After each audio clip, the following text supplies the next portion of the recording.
Ano to, Vincent? Ito dadatnan ko sa bahay? Di lang to ngayon. Araw-araw ganito na dadatnan ko? Ha? Ang kalat-kalat? Okay lang yung ate, di ba nandiyan naman si Ate July para maglinis dyan? Ano ba naman yan? Kalaki-laki mo na, di ka na minor de edad. Dapat nga naghahanap pa na ng trabaho eh. Di rin nakaasa ka sa akin lagi. Eh ano pang silbi ate ko naging ate kita? Di ba sabi nga nila mami ko bahala sa akin? Bakit ganyan? Parang naiinis ka. Ayaw mo na akong ano. Responsibilidad mo kung kapatid mo ko eh.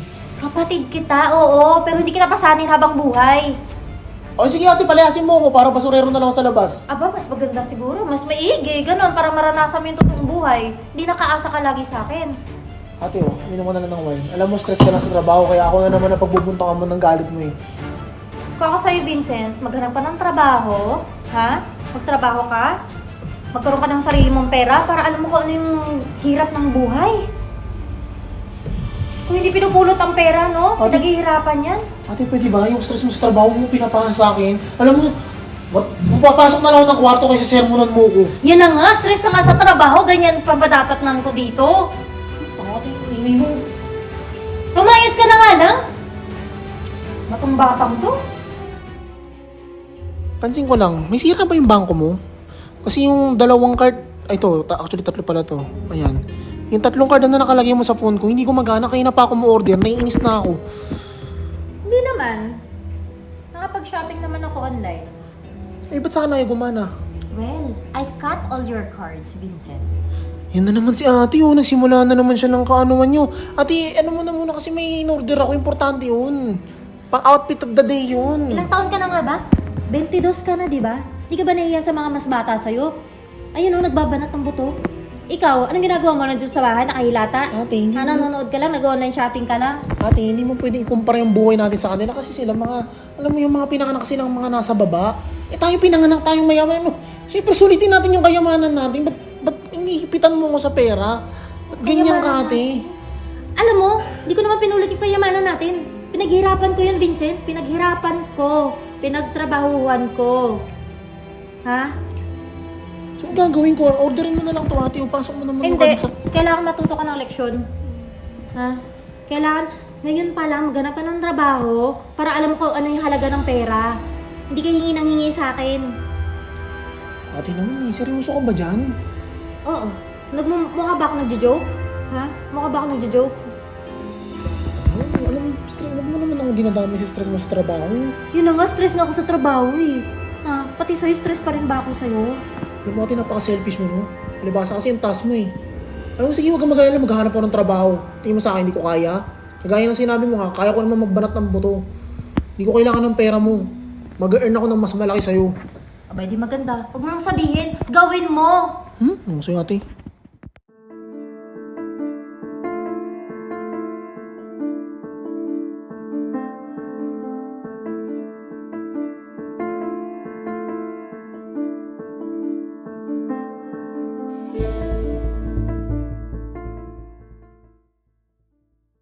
Pizza po, pizza.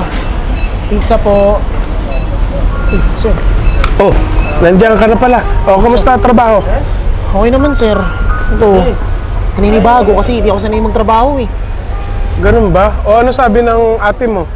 Eh, ito nga, kinagalitan ako. Hmm. Kasi masyado daw ako naka sa pera niya. Hirap pala kumita ng sariling pera, no? Tatrabaho ko sa ganito, magpipilis ka ng mga customer, tatawag-tawag ka sa ganito. Naiintindihan ko na kung bakit nagalit yung ate ko eh, kasi lagi lang ako nakahilatas, nakatambay, naghihintay lang ng grasya niya eh. Kaya ako naiintindihan ko yung ate mo nga sa ginagawa niya sa'yo. Kasi swerte ka, may nagpapangaral sa'yo. Alam mo, nung kabataan ko, kasagsagan mo, naku, ilang ano yung nilalakad ko para lang makapag-deliver. So ngayon, dapat i-ano mo ngayon sa sarili mo na magsumikap ka. Kailangan tumayo ka sa sarili mo pa. Kaya nga eh. Ay, sir, ano pala to? Eto nga pala, deliver mo nga pala to sa kabilang kanto. O, anim na sige, pizza sige. to. Sabihin mo, thank you ka mo sa pag-order nila sa Kusina Express, ha? Bigat na. Sige, doon lang, ha? Sige po, sige po. Balik ka kagad kasi may delivery pa tayo, ha? Sige po, sir. Sige, ha? Salamat po. Okay.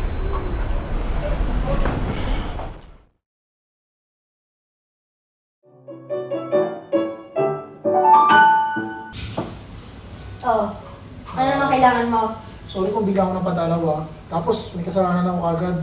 Binilang ka ng bag kaso nasira ko sa daan yung box. Napaka-clumsy ko kahit kailan. Ano to ate? Peace offering. Mamahalin yung piece of frame mo. Ate, thank you pala kasi na-realize ko na tsaka natutunan ko kung paano ako tumayo sa sarili kong paa. Kung wala kayo ate, kung hindi nyo ako pinush na palayasin dito, hindi ako matututo. Kaya maraming salamat ate kasi nandiyan nga para maging eye-opener sa akin para matuto ko sa mga tamang bagay. Tama rin ito, kalalaki kong tao, dapat hindi ako nakarealize yung ate.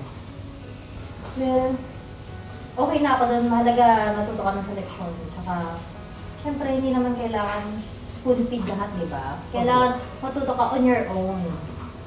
Diba? Ngayon naiintindihan mo na yung gusto kong pinapoint out ko dati sa'yo, di ba? Kamusta ka naman? Gusto mo bumalik ka na rito sa bahay? Ay, no need na ate. Tawag dito, since natuto ko sa sarili ko at gawa ko ng kumita ng sarili kong pera, okay na ate, dalaw-dalaw na lang ako dito. Maraming salamat ate. Sure ka? Hindi na ako, kaya ko na sarili ko ate. Tsaka kailangan natin matuto sa buhay. Gaya ng sinabi niya, dito na ako. Actually, yan ang naman hinihintay ko sa'yo eh. Yung maging independent ka. Tsaka, matutuwa yung parents natin kung ganun nangyari sa'yo. Pero ate, makikikain muna ako kasi wala akong pagkain sa bahay. No problem. Sige, Makikiswimming na rin ako. Sure! Makigym ka na Ito rin. ate, bye-bye! Siya. Ganda lang. Nobody's stopping us from fly. Don't kill this mood, just singing na na na na. Won't make it harder for you, just dancing on the water right. Legit ba na paglilibangan ang hanap nyo? Mag-download na kayo ng 1xBet. Tignan nyo sa comment section ang link. Paano mag-register? Madali lang! I-click nyo lang ang register button. Ayan. At pilapan ang mga impormasyon na kailangan. Pero, huwag nyo kakalimutan yung promo code BOYLEGIT. Okay? BOYLEGIT para makakuha kayo ng 12,000 pesos na bonus. Paano maglaro? Madali lang! At marami ka pang pagpipili ang mga laro. So talagang malilibang ka dito. O, di ba? Madali lang. Sobrang dali. So, paano mag-deposit? I-click nyo lang ang deposit button at i-link nyo ang inyong GCash. Paano mag-withdraw? I-click nyo lang ang withdrawal button. At kung nakalik na ang GCash nyo sa withdrawal, automatic makukuha nyo na yung pera nyo. So ano pang iniintay nyo? I-download nyo na ang 1xBet. At huwag nyo kalimutan ang promo code BOYLEGIT.